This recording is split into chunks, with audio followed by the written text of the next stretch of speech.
Hello, everyone, and welcome to One Control Port Podcast, episode 315. I'm Benjamin Yoder, here today to talk to you about video games. There's a lot of news this last week. However, you know how it goes. Ben, the protector of news we probably don't need to talk about, is here to talk about the three news stories I think are interesting.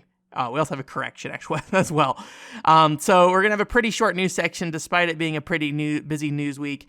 But we're also going to be talking a lot about Walk It Out this week, because I did finally finish that. I actually was supposed to talk about it last week, but I forgot. So yeah.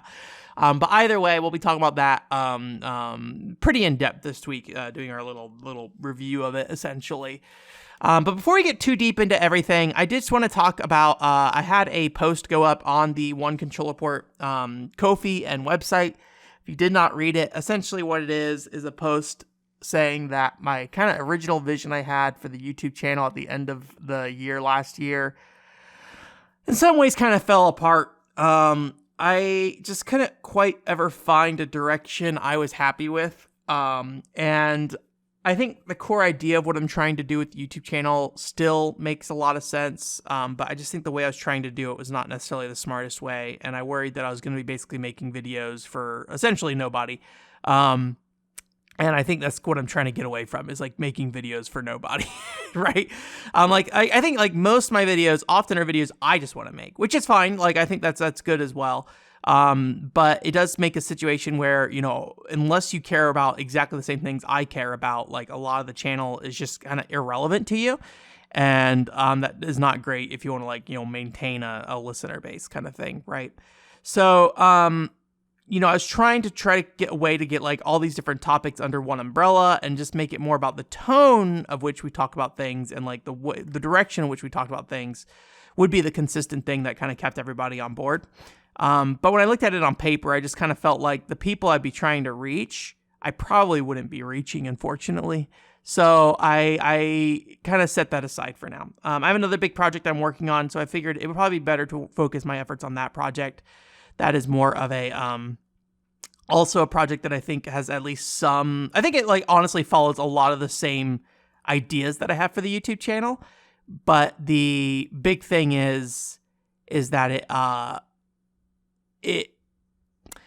guess it's just not a video focused platform, so I don't feel it's as like engaging, you know, generally. But that also means it's less work. So we'll see. I haven't know if I talked about that other project yet, but I'll get into it once it's actually there and ready, because it is something I still got to do like a test run on, and I'll probably, you know, make you guys aware of it once I have something to show for it. Because it is something that it's going to take a lot of work and probably won't be done anytime in the near future. But that doesn't mean that the One Control Port, you know, standard One Control Port channel doesn't have any videos that's coming up. Obviously, we talked about the Xeno video more recently. I have another video I'd like to do, although I haven't drafted it out, so I need to make sure that video actually makes sense to do. But I think the video content's going to be kind of like per usual in terms of that. And like, obviously, if you're following me and listening to me, chances are you got to me through one of those videos that I've made in the past, right? So I don't think you'll be disappointed by it. It's not going to have the vision that I was like kind of hoping for with that stuff. So anyways, if you want to go read the full details on it, that's over there on the Ko-fi and on the website for that. But yeah. Anyways, get into the podcast itself. Walk It Out. It's actually called Step to the Beat in Europe, which funnily enough, the opening video still calls it Walk It Out. I mean, they changed the logo, but the lady in the video is just like, oh, you're gonna walk it out. And it's like I guess you, outside of the context, maybe you're just like, she's just emphasizing this in a weird way, but sure. But no, that's the name of the first game, or the US release of the game. But anyways, this is like a really fascinating kind of rhythm walking game by Konami, where essentially you just kind of like step to the beat of the song. So unlike DDR, where you're like putting in different inputs for different directions and things like that, this kind of takes away that element and just says, hey, all we care about is whether you step or not. And it's being presented as like an exercise game, right? So that's what really matters, versus like the direction of which you're like stepping like while dancing or something like that, right? So, but the key aspect to this is that you have to build up points to build out the island. So each successful step that you take along with the beat is something that you get points for to allow you to build things. And what it really does is kind of like gamify walking. So when you start the game, you have like a very barren island.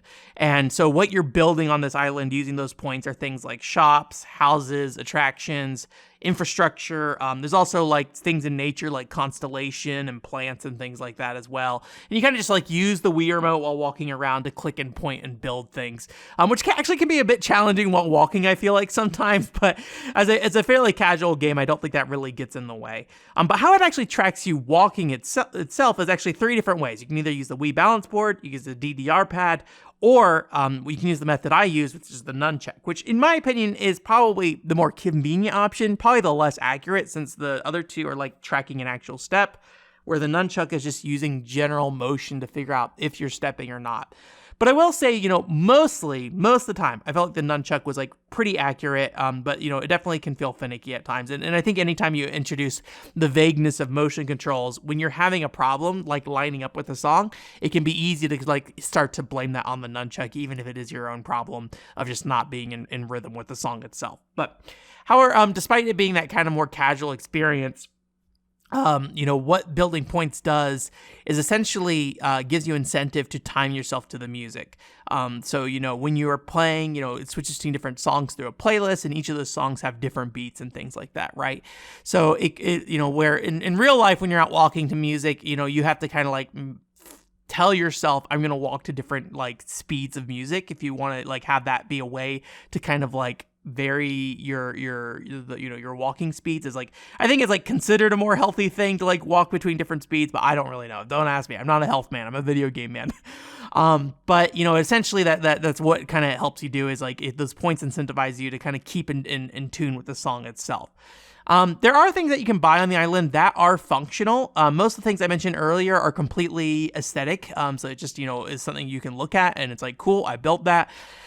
But there are things where like, you start off on like one large island, but there's a secondary island to the side and some smaller other little paths as well that kind of lead off to some things that you can't reach. And so you can build out bridges that help you get to those places. There's also routes that are just kind of artificially locked that you can kind of unlock as well. So it creates new paths and it like makes the world bigger as you play as well. And while you're going around, you can also like buy songs too, and those have the function of like adding songs on. So you collect like, I think it's like 3 pieces of each track, and then once you get all 3, it creates a new song for you. And there's a total of like about 80 songs in the game, and I assume it's like all popular stuff from like the late 2000s or something like that. The Black Eyed Peas is kind of like a big one that they, at least at the start, assuming they don't randomize, if they're starting you with a set of songs, Black Eyed Peas was kind of like the big one I remember at the very beginning. But it's a pretty substantial OST, and like even if you don't care about the late 2000s era music, it has a lot of like Konami DDR style music as well. I assume pulled directly from DDR. I don't know for sure, but it seems very much like something you'd hear in like a DDR machine. But the pacing of which you unlock songs is entirely dependent to you. So you can end up in situations like I did, where like the first I say weeks of sessions of this game, I kind of more or less had the same soundtrack almost the entire time. And so it did get kind of repetitive, but if you focus on unlocking music over everything else, then you'll get like a more substantial soundtrack, earlier on and things like that. Pacing in general in this game is kind of like a tricky topic, because when you play with the default settings, in my opinion, everything like builds up excruciatingly slow. So what that means is basically like the points to buy things is really high. You also have penalties in place if you miss beats, especially with the nunchuck. This can be a little frustrating, where like you get a -1 point for missing a beat, but like thankfully all those things are customizable. You can lower the point cost for buildings, and also the if you lose points from missing a beat and things like that. So it is like very customizable, and you can kind of turn that stuff off. Though I would recommend at least starting with the default settings just to kind of gauge what you want to do with the game, because this does, in terms of like extending the timeline is, helps you use that game for longer, right? So if you want to play that game for, a whole year or longer for your exercise, then those settings might be actually worth it for you. For me, I wanted something a bit shorter, I feel like, so I ended up about halfway through playing the game, tuning everything down. But the options are there, and you can tune it like even further down. I just think it's better to start from the top and then work your way down rather than immediately start at the bottom, because once you kind of build everything, you largely, get everything you want out of the game, I think, for the most part. Obviously, you can keep playing it afterwards if you want to, but there's like really nothing to do once the world itself is built. It is really cool to see your island like grow, I will say, and especially at the end of it all, like when you're looking at just like where things were at the start and where you ended up, it is pretty satisfying to see. But I will say the game is really bad at emphasizing this throughout the experience itself. You're going to be playing this game for months and months on end, and so a lot of times it can be hard to tell, how much your island has developed in that time. And the game is really bad at emphasizing, the things you're building and making them feel important to build and grow. So like when you build things, the game doesn't like really try to look at the thing that you built. It just kind of like lets it get built off screen behind you. And then also when you finish like a area, so if you're like built out a lighthouse area, there's not really like sections that define like what is an area or not. And so when you finish a lighthouse area, there's no like, fanfare of if like you built out that whole area. It's kind of just there now. And I think like some of those presentational aspects of just like literally just down to like camera movement and like saying, hey, look at this, would be, I think, really helpful. And there are things in the game that actually do that. There's like this rainbow you can collect. And then also when you change time, because you can collect these clocks as well that let you change times to different times a day, because events or these things you can build actually will be spread out across different times a day and things like that. It will emphasize those things, but it just never does that for building. But building's the most important part of this game. So it's a shame that wasn't something that they opted to kind of like focus on, because I think that would have gone a long way in terms of making the whole process feel satisfying. So what I think you have to do for yourself when you're playing is really set achievable goals. And I don't mean that from like a health perspective, but I mean that from a building perspective. Otherwise, if you just sit there and like click on anything that you can build at any time randomly while walking around the entire island without any thought, the things you're making get kind of lost in all the things that you can build. And so, while you slowly will get there, it doesn't feel like you're making a lot of progress. So, going and being like, I'm going to build out this water fountain area. I'm going to build out this neighborhood. I'm going to build out this apartment complex, things like that. There's a lot of things like that where if you focus on them, you'll get, I'd say a lot of, like, I don't say a lot of, but like it is more satisfying to build things out that way. You can see your progress in more real time. It may take you days and days to build those things still, but at the very least, you can see your progress as you're going through. And when you're done, there's like a sense of like, I'm finally done with this thing. And I just wish the game itself had more of those moments. So, but the core idea here is like really solid, I will say. I love the idea here. And like, especially if you're in a place where you have extreme temperatures, whether it be extreme hot or, times where you're locked in your house due to the like snow and things like that, this can be a great option to encourage you to keep walking in those moments. Though it does do that thing where the game kind of yells at you for not playing every day, which I think is something that I personally have really come to dislike in a lot of these exercise games, where they really want you to engage with only that one thing, where I feel like exercising often feels like a multifaceted thing where you're focusing on different things on different days. So to really sit there and kind of like berate you for not checking in each day, I think is like something that these games could be better about. However, I will say, the characters in this game are some of the, like, they're not really characters. I don't even remember their names. But there's like a lady and like a male, navigator, I guess you could say, that like talks to you and gives you advice, and their voice acting is like really silly, but at the end of the day they don't really say anything meaningful. But like probably that when they're most personable is when they're giving you a hard time about not coming in. They're like, hey, did you go out with your friends this week? that's fine and all, but I really wish you would have walked too, stuff like that.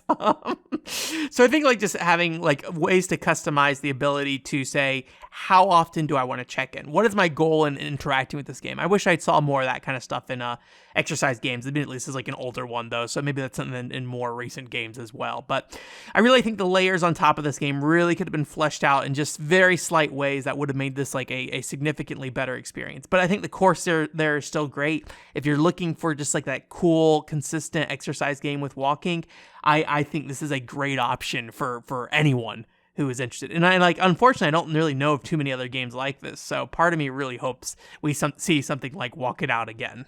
Anyways, that is all the Walk It Out talk right there. You know what that means. We're switching segments. You know what it means to switch segments. It means we have to make a pit stop. Jillian's Corner has a pit stop. She has a place you can stop, get some snacks, and a question. And the question she asked us this week is, Nintendo in general is slowly moving into non-video game things like phone apps and theme parks and movies. She didn't say movies, but I was like, and movies. That was my part, my contribution to this question. What do you think about that? I actually thought about this a lot fairly recently. It was when I was trying to like figure out what to do with the YouTube channel, and I was trying to like ponder video ideas, and most of the video ideas I made were ultimately abandoned. But one of the things I wanted to look into was I guess you could call it like, I think the way we used to put it is like Nintendo Magic or something like that, right? Which is kind of like a weird way to put it, like very uneducated way to put it, of just saying like Nintendo does interesting stuff. And we really don't have that a lot with a lot of Nintendo stuff these days when it comes to the gaming market, I feel like. But I think the thing I kind of came to the conclusion to when I was writing that video, thinking about that video, I didn't write anything for it, was that like Nintendo's kind of moving its more playful toy-like energy into other things, right? I don't know if phone apps so much is something that they do that much anymore, but you know, the theme park stuff, right? The Lego set and the movie and stuff like that, right? And the like Mario Kart, what's it called? Mario Kart the Street? Or I don't know, like the little Mario Kart RC cars and like that. Like the things that they are like, hey, we just want to have fun doing something, don't get like necessarily tied to the console in the way they used to, I feel like. And in some ways I think that's kind of liberating. However, I do think that it does mean like they have to create a pipeline for that product that maybe wouldn't have to necessarily be there as much with like a game itself, right? If we could just release something digitally, like that toilet paper roll game, that this is not Nintendo, but the one where we like put the Wii remote in the toilet paper roll thing and like roll that around. Like I don't necessarily think like stuff like that is using things already in the player's hands, or something like a Mario Lego set requires like a pretty big investment and logistical setup. And you know, they're pricey products as well, right? So, I would be curious, like if that is like something that Nintendo has done internally, like that said, hey, stuff like Nintendo Labo, make that stuff more standalone, so it's not affecting, you know, our product or our main product, right? Or at least it's not, you know, a confusing message. Because remember when the Labo got announced, they're like, hey guys, we're announcing them for Switch tomorrow, just so you know. This is not a big video game thing. It is this silly little thing that we're doing. Please enjoy. So, you know, I think Nintendo maybe is more aware of that distinction now as well. So, I personally, as somebody who likes video games first and foremost, personally, you know, assuming that whole video game fan fiction thing I just did there is accurate, personally, I would like it to be more game focused, but you know, I think there's a lot of reasons to argue that makes more sense as standalone products that you're trying to do, and that they can reach more people and things like that as well, and like reach a larger audience. So like you don't have to sit there and worry about like, oh, the Wii U isn't selling. Well, now every product we have is tied to the Wii U, and that is where our revenue is. Whoops. So, well, I guess 3DS, but you know, if, like when a game console doesn't succeed, right? So. I guess that's my general feeling, but like I don't know. I think it's been an apparent move, and one that you definitely can feel. But I don't know anything about the theme park, honestly. The Dragon Quest theme park does a lot of very similar things to the Nintendo one, I think, because they have like the little armband thing. So I don't know. Obviously, you guys know my feelings on the Mario movie. If you listened to the podcast last week, I think that was maybe one of the least interesting impacts I felt of Nintendo getting into another space. I think that was just like a kind of a, I don't know. It definitely felt more like a nostalgia tickle than anything else, I will say. But anyways, I don't necessarily think there's any problem with Nintendo doing that, or I'm not saying that Nintendo's like bad about doing that. I have preferences of what I prefer them to do, but that doesn't necessarily mean anything, right? So, or mean anything for themselves. So anyways, thank you again, Jillian, for your question. Again, thank you for supporting us on Ko-fi, Jillian, every week. I probably should at least say, like, if other people donated, that seems like a reasonable thing, right? Like, not having thought about this Ko-fi stuff. I'll probably try to implement the Ko-fi stuff into the premiere videos in terms of just, like, thanking people at the very least. At least, like, the donation goal stuff is, like, related to the videos now, so I think that's what I want the Ko-fi to really be focused on is, like, premiere content. Let me go ahead and pull up, because somebody donated recently. I don't remember their name. Although I don't know, like, if people like having their names called out on Ko-fi. Maybe I should, like, make that an option. Like for people to, no, we got Jorick Lubbers. Thank you again, Jorick Lubbers, for your donation for that. And then a generic Ko-fi supporter. This was back in March. Thank you again, generic Ko-fi supporter. And then in January, we had Sonic Fury as well. And then I paid €3 to Kamimi, apparently, at some point. I was scrolling down the list, and apparently this is everything. I was like, did Kamimi donate to me? No, I donate to Kamimi. All right, anyways, that's that. News time. Welcome to the news corner. We have a little bit of a well, I don't know if correction is the right word. Maybe a follow-up story is the better way to put it. That Atlas game Metaphor, maybe unsurprisingly, got announced for PS4/PS5, and I think was Switch on that list as well? I don't remember. It is on other platforms, so that was the big thing. It was only listed as Xbox and PC. Apparently, there may have been some deal that like they basically said they couldn't mention other platforms for like 3 days, which I kind of get why they do that. If you don't know, a long time ago, I'm sure there's like a podcast moment where I talked about this, but like in real time when it was happening. But I did not realize Monster Hunter World was coming to Xbox. And so I looked at the advertising and stuff, and almost all of it just said PlayStation. So like sometimes even if something's coming on another platform, just like how you position it can like set the seeds to people and be like, oh, hey, this is an Xbox game or a PC game, right? And, even if it's coming to PlayStation and PS5 and stuff like that, if you can get people to think it is primarily an Xbox game, it might not make it to them that it's on PlayStation or something like that. So in the case of something like Metaphor with Atlas fans, I would probably think most of them are engaged enough to realize that. But I don't know. Who can say? But it is coming to those platforms, and yeah, it's coming to PS4 as well, which means I think that is the only past generation platform it's coming to. I don't think it's coming to Xbox One at all. So it seems like maybe Microsoft is cutting that off, or at least third parties around Microsoft is cutting that off earlier. I think the more recent Xbox exclusives are not Xbox One games either. So I think we maybe are at the point where Xbox One is largely being phased out. But anyways, so just a little follow up on that. We have a new fitness boxing thing, Token Rambu, collab with fitness boxing. The main reason I want to bring this up because I just think it's like fun to see the like collaborations that fitness boxing is getting between Hokuto no Ken and we also had the Mokuma voice actor who got a character I think in that game. And then now with the Token Rambu thing, it's basically just them adding the main theme from Token Rambu onto it. I actually don't know the type of music in fitness boxing too. If a lot of it's like anime stuff at all, or if this is like an exception kind of thing. I only have Fitness Boxing 1, and all of that is very kind of straightforward, music that is, pretty standard stuff, I guess. Maybe is the way to put it. Like it is like music you'd expect to hear on an exercise tape. So I still need to pick up Fitness Boxing 2 at some point, but I always felt like I didn't spend enough time with Fitness Boxing 1.